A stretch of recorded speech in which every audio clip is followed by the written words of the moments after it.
Chelsea Zaccato. And I'm Natalie Heacock. And this is Lumber Slingers. Each podcast, we will be bringing you relevant and useful industry information, including interviews with top lumber professionals and discussion of current events in the industry. Whether it be lumber grading, industry and market trends, or who's who in lumber, we hope to extend your current tally on industry knowledge.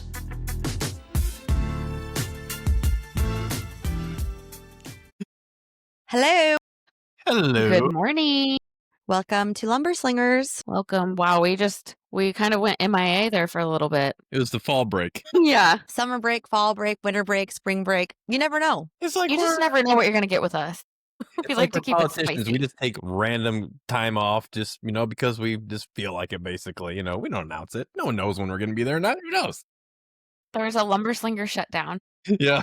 Yeah. Exactly. Yes. But we're back. Yes. We're back. And so much has happened. Yes. So much has happened. Tariffs, Taylor Swift. The T. All the T's. TTT. What is the T? So, we haven't talked about it, but the elephant in the room, the new Taylor Swift album. I wish we could play it and not get copyrighted. Yeah. It was funny because my wife, the first time she listened, she's like, it's okay. The next time she listened to it, she's like, I like this. And the third time, she's like, this is amazing. This is amazing. I'm just like, I feel like that's evolution. That's how I am with every Taylor album. I don't ever expect to love it the first time. For some reason, it just, it has to grow on you, and you have to hear the lyrics, and you have to understand It has to sit in your brain a little bit. And then you're like, why am I singing this over and over again? You'll wake up singing it and you're like, I guess that's my new favorite song. Yeah. I unfortunately know this feeling as well because I wake up singing like that. Was it the Fate of Ophelia? Because my daughter and wife listen to it over and over. So I'm like, why is that song stuck in my head? Like, I don't want it to be stuck in my head, but it's stuck in my head. I'm like waking up and I'm like, why is this happening to me? My brain just randomly goes, yeah.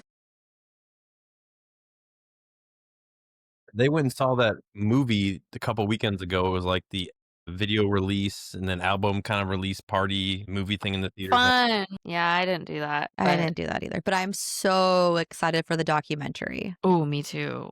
You know 6 what? parts too. Anne has gone full Taylor Swift nerd. Like when she saw the announcement and she watched it, I'm not exaggerating. Like at the end of it, she started crying. I'm like, oh my God, you are the biggest nerd ever. What has happened to you? Like, where's my wife? like, oh my gosh, what is wrong? Like, Yeah, I don't know.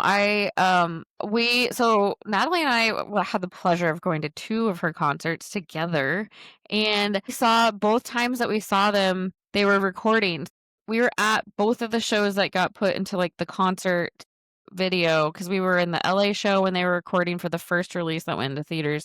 And then we were in Vancouver and they were filming backstage. You could see a camera crew following her around. And we're like, what's that for? So we were just hoping and praying it was something like a documentary. And it's really, we were there for the second to last show of her tour. We feel, it feels close. I know they're going to show her final show, but we were very close to the final show. that's awesome. Yeah. It was pretty incredible to be part of that.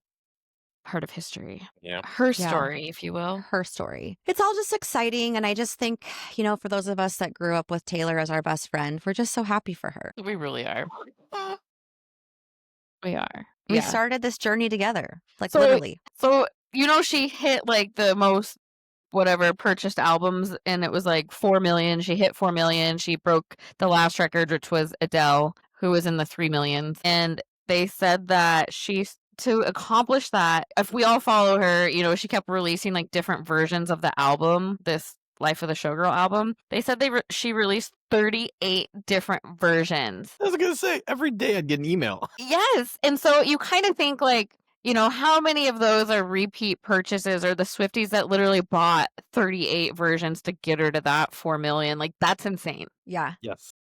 I know. And some people are mad about this. This is one of the things I've been seeing is oh, well, why is she doing this? She's trying to take money from everyone. And it's she's doing what her fans want. They don't have to buy 38 copies. Right.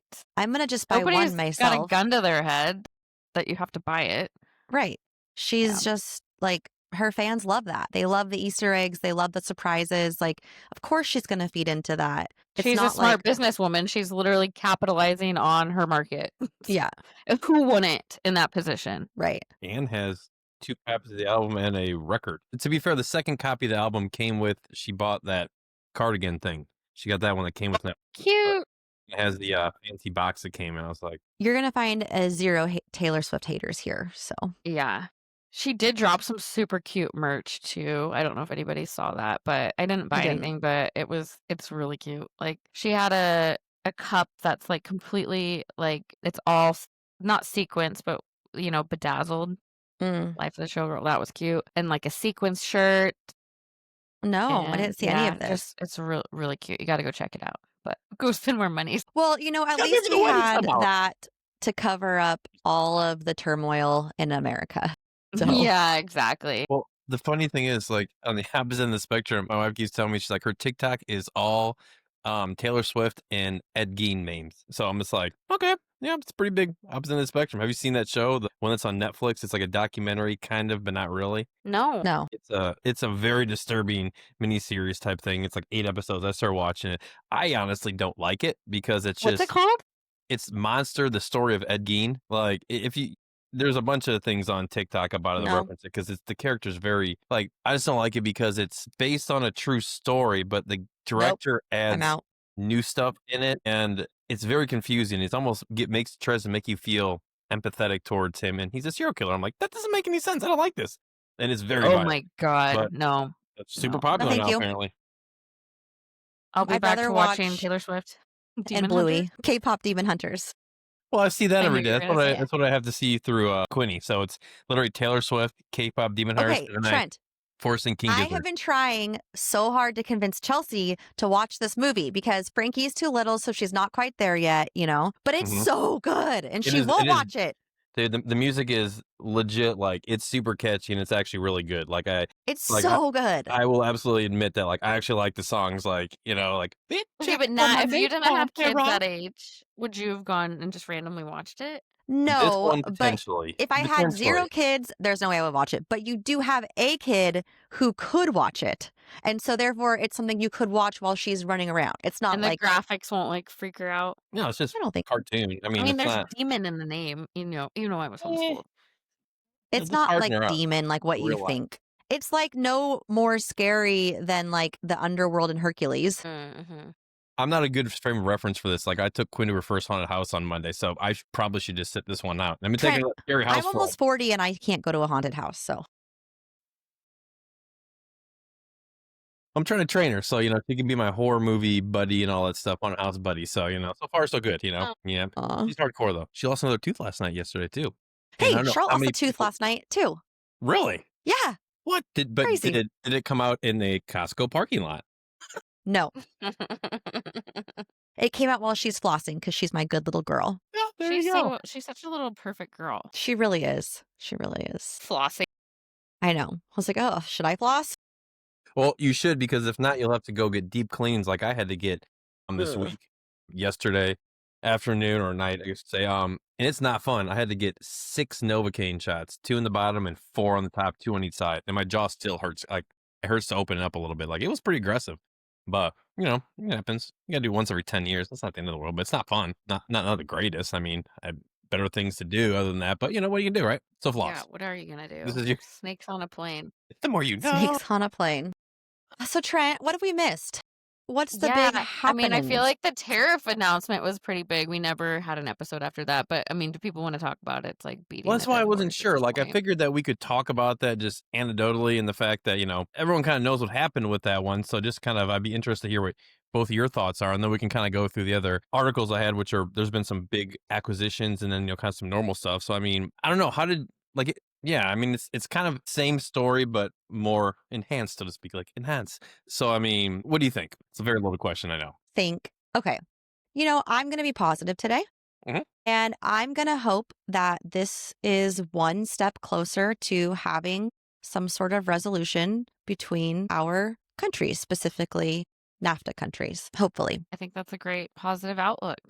I don't know if we will know the full effects. And I think Natalie has a good point. I think it's probably going to long term maybe make some positive impacts. Maybe it's hard to say. When we go to NALA this year, I'm interested to see kind of what the vibe is from everybody. it's affected people differently throughout the industry, not just the Canadian tariffs, but then you have if people are importing lumber from different countries or their bigger markets are Asia or Brazil or, it's like everybody's kind of affected a little bit differently depending on where they're taking lumber to or getting it from. And so it's such a big network that we have to sell and buy lumber from, and people have built their livelihoods off of some of these program businesses. So, it's going to be interesting to see. I mean, I know that there's just a lot of different nuances within it. So I don't know. I don't want to be doom and gloom about it, but I think it's challenging for most right now, especially if you depend on sales for lumber. It's just, there's a lot of hesitation because of that. And even if you're selling a domestic product. So, Right. Yeah. I mean, and that's the thing. It's just, I think the biggest challenge is the constant uncertainty. That's the only constant that we've had this year has been uncertainty. It's like 1 month it's this, 1 month it's that, 1 month.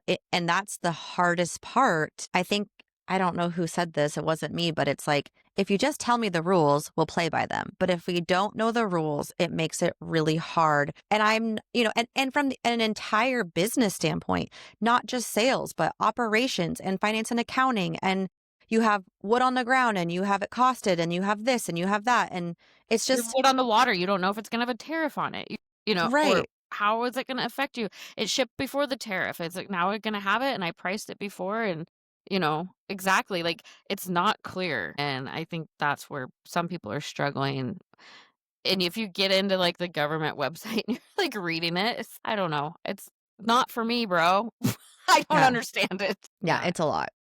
You just have to be diligent right now because it's always changing. Well, it's affecting more and more aspects of the industry, whether it be furniture components and things like that. And one big thing that they were talking about at the NHLA convention was exporting logs. That was a big thing about how it's, taking the supply away from sawmills here, but it's a business that people have done for so long and it's very profitable, to export them. So it's just, there's a lot of dynamics that go across the board, and kind of like you had mentioned, depending on where you are in the supply chain, what you are supplying, and so people have adjusted before and they've had to make pivots. And I think that that's the one good thing about this is that it's not like it's uncommon now for people to have to kind of diversify what they're doing, have game plans on how they're going to adapt to that. I think that having to had to do that so many times the past 15, 20 years makes it a little bit, for lack of a better way to say, easier now than, maybe previously was. But it's still challenging, obviously. But I think what Natalie said is right. You just stay positive and just try to plan the best you can, because it's almost impossible to, but just be realizing that regardless, you're probably gonna have to pivot at some point in time in the near future for better or potentially worse. But that's life now. And what part of it can you control? You can't. There's so much of it that's out of our control, and that can be really stressful in itself. But you can't be focusing on that. You don't get anywhere. Right. Bingo. So we had some big M&A activity, huh, Trent? Yes, we did. And I mean, there was so much. I'm just going to highlight some of the bigger news ones because I think that, one is very relevant across the board, which is the Potlatch-Deltic merger that's supposed to be being completed. I think, what was it, the beginning of next year, if I remember. I think it was by the end of the first quarter of 2026 with was it Rayonier? So I did personally not see that one coming. Obviously, Potlatch had already merged with the Deltic Timber Corporation previously. So like kind of bigger here. Now having these two get together, it's very interesting. Especially on that level. So with that being said, I think it could potentially be good across the board because at least they're staying, within the industry, within, each other. And it's not like kind of one of the other ones I'm looking at, which is becoming privatized due to private equity, which is, that one is, at least this one will be able to know what's going on. So I think this can be helpful just to see what the market is thinking, because that's a good thing about public companies. You can get to read their 10Ks and their 10Qs and see kind of what's going on. Well, I guess 10Qs might not be as relevant in the potential because they might not have to do them. That's a whole different story. But at least the 10Ks, they're still going to be around. So I don't know. I'm interested to see how this kind of all plays out for the industry as a whole. Did they say what their new name is going to be? Not that I saw in here. It just said they were going to be operating under a new name to be announced prior to closings. Potlatch had combined it last time. I don't know how they're like. I don't know if they're going to do that again. Rayonier, Potlatch-Deltic. That's a mouthful. Ray Potlatch-Deltic. It's kind Maybe of already. They'll be RPD. Yeah, there you go. RPD. Yeah. That's fun. Look at you. I think we Just got a come out of winner. nowhere with like this new name that's like, wait, what? Where did that come Yeah, from? exactly. I don't know. I like RPD though. It's pretty fun. It's easy. And then it's already built in as Yeah. a ticker symbol. Then Kind RPD. of flows Oh, off. People should hire. Yeah, people should hire. This is what we should do. This should be our job. Yeah. and We'll logo. Naming analyze these your companies. logo. Yeah. I like We our won't give you a new logo though, because we're not good at that part. But Yeah. we will analyze it and tell you if we like it or not. What we like and don't like about We'll it. draw what we're thinking on Microsoft Paint if that program still exists, and then you take it to a designer. Maybe stick figure. Perfect. I'd be like, Quinn, draw it. Yeah.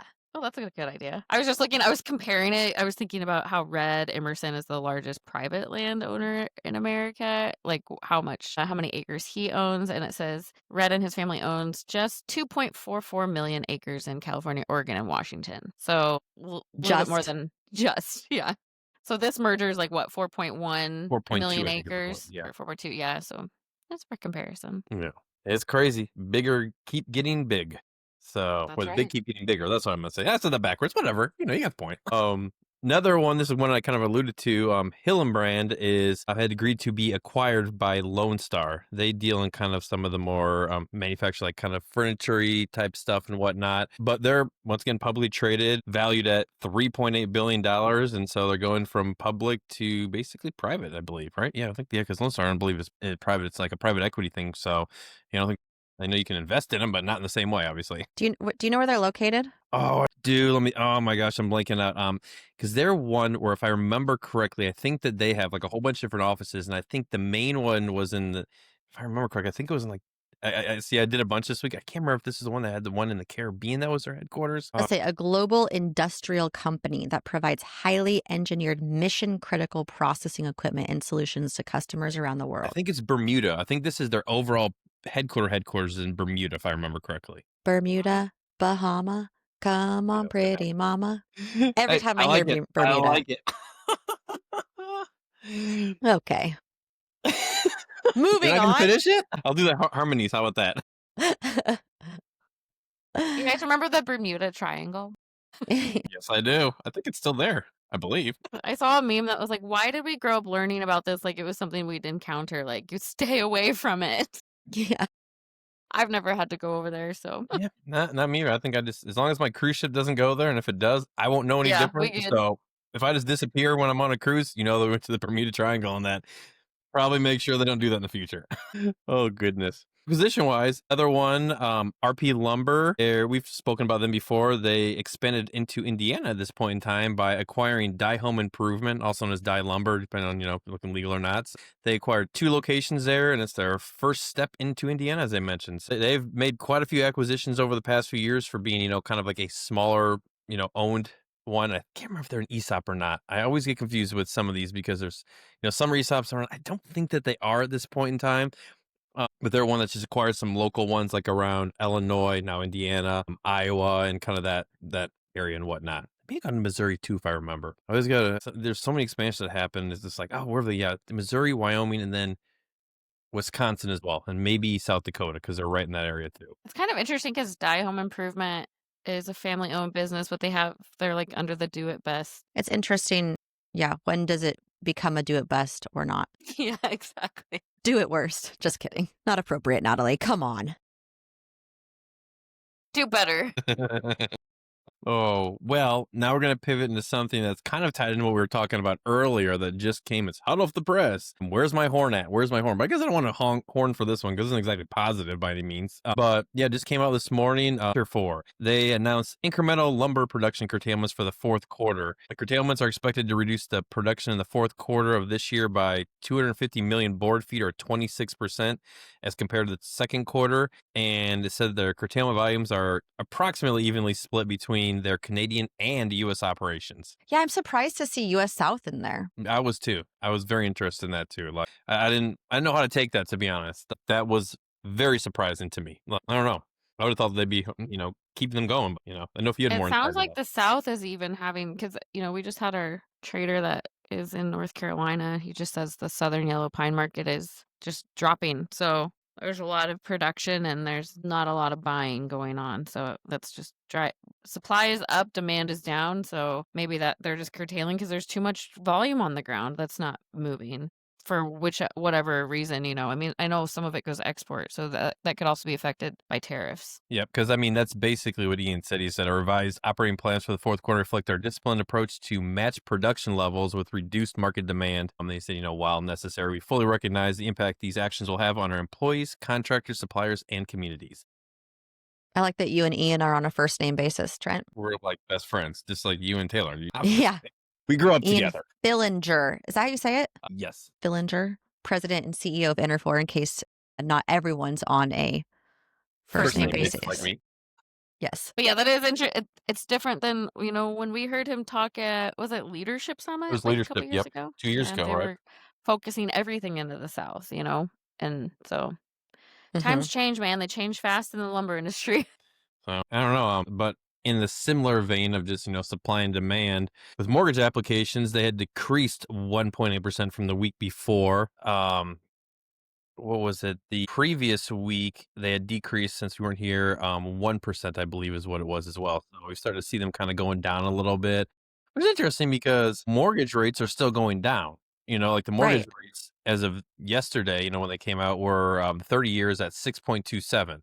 So, but I mean, to be fair, they've been kind of in that level a little bit. So I think you saw the initial kind of rush to be like, oh yeah, let's do this, and now you're kind of seeing it go up. They peaked up like small amount. Now they're still back down that kind of similar levels. It's interesting because we're getting into the season where, I don't know, or at least around here in the Midwest, it can be a lot of times very slow because of the weather. I mean, people are less inclined to want to move. Not to say they won't, but I mean, as you can imagine, moving in the cold and snow is less appealing than moving when it's, decently nice out. So, I would have thought there'd be a little bit more demand for that, considering everything starting around now. Because I mean, we're still getting pretty nice weather around here, but you get into December, January, it's like, so I don't know. People just want to hunker down. You got school, sports, lots of life happening, holidays. It's not ideal time to move. So it's probably ideal time to buy, though. I mean, honestly, if you're in the market, it's, buyer's market. People are more motivated if their house is out there. 100%. Trent, do you know off the top of your head when the next Fed meeting is? I do not, but I think it's pretty soon, isn't it? I don't know either. You guys don't dream about this? My brain's filled with Taylor Swift and Ed Gein right now, apparently, instead. It says October 28th and 29th. Okay. Couple weeks. So 2 weeks. is that when they will decide if there is going to be another rate decrease? Yeah. We'll see. What's your prediction, Natalie? You've been bang on for these meetings. I don't know. I don't think so. I think it's too soon. It's like they need to let this one simmer down. feel out. Yeah. The Feel it out. essentially, he didn't say when, but he expected another one, or he said either one or two, even honestly, in the next, I think he said 3 to 6 months, if I remember correctly. So for what it's worth. Well, being in the low sixes is, pretty big deal Compared to where they were recently. Yeah, absolutely. I know, but I think that once it gets below 5, it's going to be a feeding frenzy. Exactly. Yeah. Yeah. It's Well, a very slippery slope here. For what it's worth, that same economist said that if you're looking to, lock in a rate, he said the next 4 months or so, like through January, I remember he said February, I think it was through January would be the best time because he said that's when the rates are going to be best, and you could see them start going back up again, showing all these like different metrics and stuff. It was really interesting talk, actually. Yeah, we heard. You're the second person that has talked about that economist. Do you know who it was? Saint Germain was his last name. I'm blanking on his first name right now. I thought it was a really cool last name. It was very easy to remember. I'll have to look into that, and I'll let you know next time.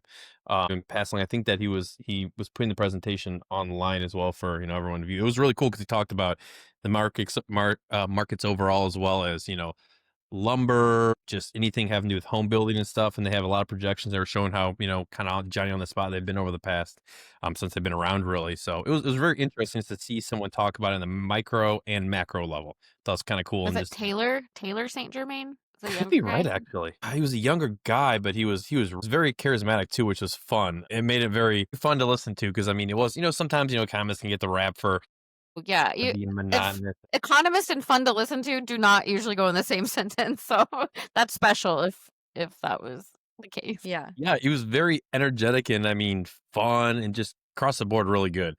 Taylor St. Germain. Yep, you're right. Yep. Awesome. Good call. You knew him. You guys, Oh, you I guys buddies Googled. too? Don't give me You guys credit. buddies? You grew up together too? I Googled Saint Germain economist. There you go. Bingo. So what are those lumber prices doing, Trent? They are up 1% or $5 from the previous week. They're at $4.85. So simple math tells us that previous week was $4.82. Did I do that math right? I think I did. Proud of you. I tried really hard. Although, to be fair, no, sorry, it'd be $4.80 last week. A month ago it was $4.82. I can't do math. Gosh, I need to take that math class Quinn's in again. You gotta do Common Core math. It'll make me, you gotta group those numbers together so I understand them better. Well, it's been great to be back, and Good to be We- back. we'll be back next week, barring any breaks. Yeah, I think we're I'm around. I'm here. So let's do it. all right. Let's do it. We'll see you guys next week. Let's do it. All right. Bye. Bye. Bye-bye.